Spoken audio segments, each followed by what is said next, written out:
In the heart of the Colombian jungle, the village of Macondo was founded by José Arcadio Buendía and his wife, Úrsula. Macondo began as a small, isolated village, but it soon became the center of strange events and wonders that accompany the Buendía family through their successive generations. José Arcadio Buendía was an adventurous and dream-filled man, always searching for the secrets of the world. He became obsessed with alchemy, trying to turn metals into gold, and lost himself in inventions that ultimately failed, driving him to madness. But Ursula, his strong and patient wife, bore the burden of the family and kept it stable over the years. Meanwhile, the Buendía lineage began to grow and flourish, revealing the curse that haunts the family. This curse, which started with the marriage between relatives, manifests in various forms across generations, including the repetition of names and fates in the blurring of past and present. José Arcadio's son, who shares his father's name, inherited his passion and zeal, but was drawn into a life filled with love and violence, leading to his tragic end. The other son, Aureliano Buendía, became a military leader in the many civil wars that ravaged Colombia, living a long life full of regret and solitude. His life ends as he crafts golden fish, melting and recasting them repeatedly in a never-ending cycle symbolizing isolation and futility.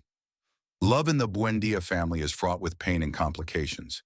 This is evident in the forbidden love story of Remedios the Beauty, who captivates men with her extraordinary beauty to the point of being carried off to the heavens, and in the complex relationship of Amaranta, who lives a life full of jealousy and hatred, ultimately ending up alone and broken.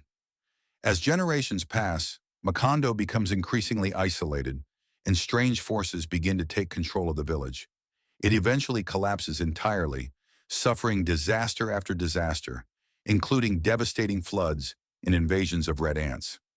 The family spirals further into madness and decay until the last Aureliano, a child carrying the curse of his ancestors in his body, is born.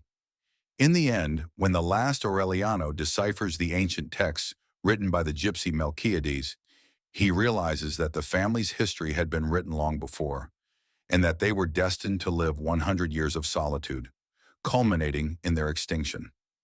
Macondo, the village that began with dreams and ambitions, crumbles and is erased from existence, leaving behind a profound lesson about the futility of life and the isolation that consumes humanity.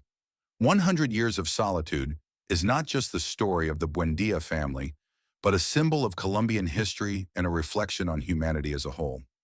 Gabriel Garcia Marquez blends reality and fantasy in a unique way to deliver an epic tale that explores time, fate, and solitude, leaving an indelible impression on our minds.